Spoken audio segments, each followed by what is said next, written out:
یہ انہوں نے یہ 10,000 بلین تک پہنچانا ہے آئی ایم ایف کے ساتھ، یہ شرائط مان چکے ہیں.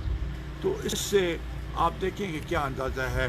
ڈالر کی قیمت جو فری فلوٹ کر دی ہے آج تو 157 ہے، 158 ہے، 164 تک پہنچ چکا تھا. یہ دوبارہ بھی اوپر آئے گا. اسٹاک ایکسچینج میں بھی یہ صورتحال ہے. تو جب ڈالر کی قیمت بڑھے گی اور یہ باقی اس پہ ٹیکسز لگیں گی، جی ایس ٹی 17% جی ایس ٹی، خاص کر کسی ملک میں. عمران خان تو ہمیشہ مغربی ممالک کے حوالے دیتے ہیں. مغربی ممالک میں خود نہ ایشیا، یہ جو کھانے کی چیزیں ہیں اس پہ کبھی ٹیکس نہیں لگا، جی ایس ٹی نہیں لگی، ویلیو ایڈڈ ٹیکس نہیں لگا. یہاں پر چینی پہ لگایا ہے، باقی چیزوں پہ آٹا مہنگا ہو گیا ہے. یہ سب چیزیں جو ہیں یہ عوام کی برداشت سے باہر ہے. اور خاص کر اگر آپ دیکھیں تو 2 وقت کی روٹی کمانا ایک غریب آدمی کے لیے یہ ناممکن ہے. ابھی انہوں نے تو جو مڈل کلاس ہے اس کا بھی وہ کر دیا، خاتمہ کر دیا، اور وہ پاورٹی لائن سے نیچے آ گئے ہیں. تو یہ صورتحال میں میرا خیال ہے کہ اگر یہ سمجھتا ہے کہ یہ پروگرام ان کا آئی ایم ایف کا یہ کامیابی سے وہ کریں گے، یہ اتنا پریشر آئے گا اور عوام سڑکوں پہ نکلیں گے. جب روٹی 20 روپے کی ہو جائے، آٹا مہنگا ہو جائے، گھی مہنگی ہو جائے، چینی مہنگی ہو جائے، تو دالیں مہنگی ہو جائیں، گوشت مہنگا ہو جائے، تو کیسے گزارا چلے گا لوگوں کا، اور نکلیں گے وہ. تو اس لیے یہ اس منظر کو سامنے رکھتے ہوئے جتنے بھی سیاسی پارٹی ہیں اپوزیشن کے، وہ سب مل بیٹھ کے ایک آل پارٹیز کانفرنس ہوئی، اور اس میں اس پہ خصوصی طور پر بات ہوئی. ساتھ ہی ساتھ جو رویہ ہے حکومت کا، پارلیمنٹ نہیں چل رہی. پارلیمنٹ اس لیے نہیں چل رہی ہے کہ حکومت ابھی تک اپوزیشن کا کردار ادا کر رہی ہے. بل پاس نہیں ہو رہے. ابھی تو اس حد تک بات پہنچ گئی ہے کہ انہوں نے کہا کہ چونکہ اپوزیشن کے کچھ رہنما جیلوں میں ہیں تو پروڈکشن آرڈر بھی بند کر دیا. جو کمیٹیوں کی میٹنگ ہیں وہ اس لیے بند کر دی ہیں کہ اپوزیشن کے جو رہنما جیلوں میں ہیں وہ اس میں آ نہیں سکے. یہ اس حد تک جانے کے لیے تیار ہے. اور اس کو سامنے رکھتے ہوئے میرا خیال ہے کہ یہ جو کہتے ہیں، بہت سے لیڈر نے بھی یہ بات کی ہے، میں سمجھتا ہوں اس لیے یہ تو فیشزم کی طرف جا رہے ہیں، ایک ڈکٹیٹوریل نظام کی طرف ملک کو لے جا رہے ہیں. یہ جو ان کو ان کی مدد کر رہے ہیں، جن پش بنائی کر رہے ہیں، ان کو سوچنا چاہیے کہ ایسے صورتحال میں یہ ملک کیسے چلے گا. صوبوں کے پاس وسائل نہیں ہیں، اور نہ یہ دینے. ابھی یہ بھی اس کا ایک حصہ ہے. جو آئی ایم ایف کے شرائط ہے اس میں یہ ہے کہ اس کو این ایف سی کو اثر نو اس کا جائزہ لینے کی ضرورت ہے. وہ صوبے کے وسائل اور مزید کاٹنا چاہتے ہیں. تو ساتھ ہی ساتھ 18ویں ترمیم پہ بھی ان کے وہ ہیں ریزرویشن ہیں، اس کو بھی یہ تبدیل کرنا چاہتے ہیں. 18ویں ترمیم میں تو چھوٹے صوبوں کو وہ ملی تھی، ایک قسم کی تحفظ ملی تھی. پوری اٹانومی یا اختیارات تو نہیں ملے تھے، لیکن کچھ بہتری آئی تھی صوبوں کے اس میں. تو ابھی یہ صورتحال جب سامنے ہو تو میرا خیال ہے کہ یہ حکومت ایک ناکام حکومت ہے. ایک ایسی حکومت ہے جو صرف ڈرامے کرتی ہے. ایک ایسی حکومت جو کہ متواتر جھوٹ بولتی ہے. اور ایک ایسی حکومت جو اس کا شیوا یہی ہے کہ یو ٹرن لیا جائے.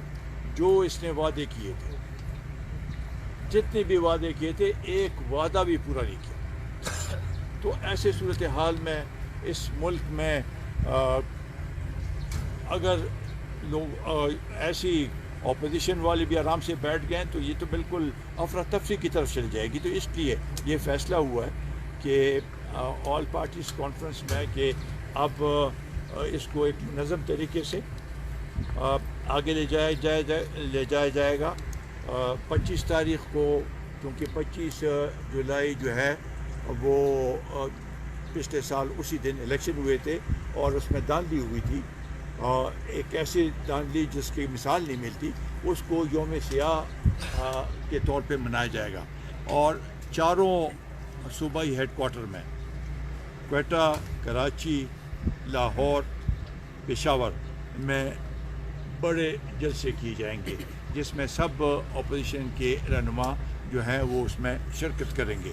اور یہ اس دن ہم یہ ثابت کر کے دکھائیں گے کہ ملک کی عوام جو ہیں وہ ان کے ساتھ نہیں, یہ ان کو ایک دھاندلی کا ایک مینڈیٹ ملا تھا اور یہ ایک سلیکٹڈ پرائم منسٹر ہے, ایک نااہل پرائم منسٹر ہے اور اس کو چن کے ادھر بٹھایا گیا ہے اور یہ حکومت اس کی اہل نہیں ہے کہ یہ حکومت چلا سکے.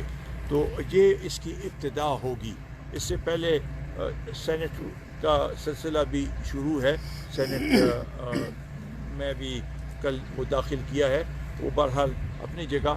لیکن یہ 25 جولائی اس کا پہلا وہ ہے. اس کے بعد جو ریبر کمیٹی بنی ہے جس میں سب پولیٹیکل پارٹی جتنے بھی ہیں 11 ان کے ایک نمائندہ ہے, وہ آئندہ کے لیے لائحہ عمل تیار کریں گے اور اتنا ان پہ پریشر ڈالا جائے گا کہ ہم یہ سمجھتے ہیں کہ اس ملک میں دوبارہ الیکشن کے لیے راستہ ہموار کیا جائے. مڈ ٹرم الیکشن ہم چاہتے ہیں کیونکہ ایک دھاندلی زدہ حکومت جو کہ نااہل ہے اور ان سے یہی توقع ہوتی ہے اور وہی ثابت ہوا کہ یہ اس کے اہل نہیں ہے. تو ہم چاہتے ہیں کہ ملک میں ایسے انتخابات ہو کہ جو کہ شفاف ہو, غیر جانبدار ہو اور اس میں جو بھی آئے اس کو حکومت ان کی سپورٹ کی جائے. ہمارے خیبر پختونخوا میں فاٹا کے الیکشنز ہو رہے ہیں 20 تاریخ کو. فاٹا کے جو ایجنسیز تھے وہ ڈسٹرکٹ بن گیا, وہاں پر 16 سیٹوں پہ الیکشن ہو رہے ہیں. لیکن ہمیں اس پہ بھی اعتراض ہے اور سب پولیٹیکل پارٹیز نے اپوزیشن کے ابھی درخواست دی ہے سپریم کورٹ میں بھی کہ فوج کو اگر سیکورٹی کے لیے استعمال کرنا ہے تو بار اگر ہو تو ہمیں کوئی اعتراض نہیں, لیکن پولنگ اسٹیشن کے اندر فوج کا رہنا یہ ہم سمجھتے ہیں اس سے وہ الیکشن متنازع, جیسے پہلے الیکشن متنازع ہوئے تھے یہ الیکشن بھی متنازع ہوگی اور اس کا جو رزلٹ ہوگا وہ آپ کے سامنے ہوگا. اگر فوج اندر بھی ہے باہر بھی ہے, فوج کو آپ میجسٹریل اختیارات بھی دے رہے ہیں, فوج بیلٹ باکسز کو بھی لے کے جائیں گے, لے کے آئیں گے, لے کے بھی جائیں گے, سب کچھ ان کے حوالے ہے. تو پھر تو سول حکومت کی کیا اور الیکشن کمیشن کی کیا اس کی اہمیت. یہ تو 16 صوبائی سیٹیں ہیں, اگر 16 صوبائی سیٹوں کی الیکشن نہیں کرا سکتے تو یہ الیکشن کمیشن کی کیا افادیت ہے, اس صوبائی حکومت کی کیا افادیت ہے. لہٰذا ہم نے یہ وہ کی ہے, دن کم ہے لیکن یہ ہمارا مطالبہ ہے اور ہم یہ رجسٹر کرانا چاہتے ہیں کیونکہ الیکشن کمیشن نے ہمارے مطالبے کو نہیں مانا, اس لیے سپریم کورٹ جا رہا ہے. تو یہ بھی ایک ہمارا ڈیمانڈ ہے کہ وہاں پر الیکشن جو ہیں وہ فری اینڈ فیئر اگر کرانے ہیں تو فوج کو اس کے اندر نہ ہو, فوج کے پاس میجسٹریل اختیارات نہ ہو. میں جو یہاں پر حال ہی چند ہفتوں میں جو واقعات ہوئے ہیں دہشت گردی کی, میں اس کی مذمت کرتا ہوں اور ہم سمجھتے ہیں کہ یہ حکومت کی ذمہ داری ہے کہ وہ ملک میں اور خاص کر اس صوبے میں جو صورتحال ہے اس پہ کڑی نظر رکھے اور جو ایسے واقعات ہیں اس کے سدباب کے لیے نیشنل الیکشن پلان پہ بھی کام کرے اور اس کو مؤثر بنائے اور لوگوں کو تحفظ دے. یہ ہماری میری مطالبہ ہے اور ہم اس کی مذمت کرتے ہیں. تو باقی آپ کے سوالات ہوں تو.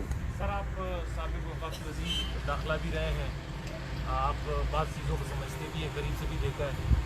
یہ جو مریم نواز نے جو ویڈیو انہوں نے جو دکھائی ہے اس کی آپ حیثیت کو کس طرح دیکھتے ہیں اور معاملہ آپ کس طرح جاتے ہوئے دیکھتے ہیں؟ دیکھیں, جب سے یہ ویڈیو منظر عام پہ آئے ہے تو حالات اور مزید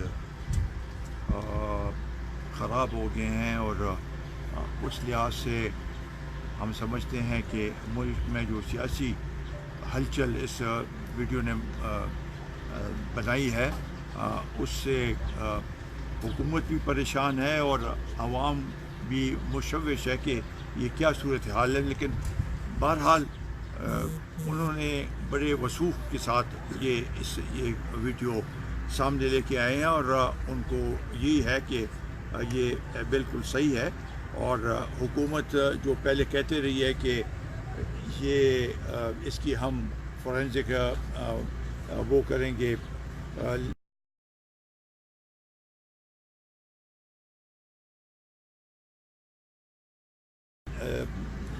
ایکسپرٹ سے وہ کرائیں گے, وہ اب اس سے پیچھے ہٹ گئے ہیں اور کہتے ہیں کہ عدالت کرے.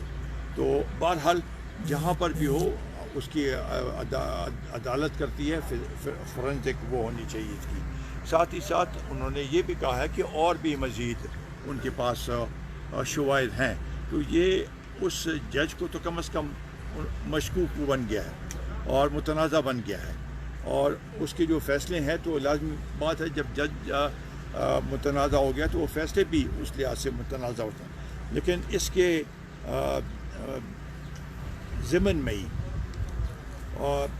جو مریم نواز کو جو نوٹس دیا گیا ہے وہ بھی ایک ہم حیران ہیں کہ ایک کیس میں جب ان کو سزا ہوئی ہے اسی جس چیز پہ یہ فونٹ کے جو وہ کہتے ہیں کہ یہ فراڈ ہیں اس پہ سزا ہوئی ہے, ان کو 7 سال کی سزا ہوئی ہے اور وہ کیس ہائی کورٹ میں ابھی وہ ہے اور ان کو اتنا ریلیف بھی ملا ہے کہ ضمانت بھی ہوئی ہے. آپ اس چیز کو دوبارہ جج کے پاس جاتے ہیں اور جس دن درخواست ہوتی ہے اسی دن اس کو نوٹس بھی ملتا ہے, تو یہ تو ڈبل جیپٹی ہوئی ہے. ایک مسئلے میں یا ایک کیس میں آپ کسی کو 2 دفعہ سزا نہیں دے سکتے.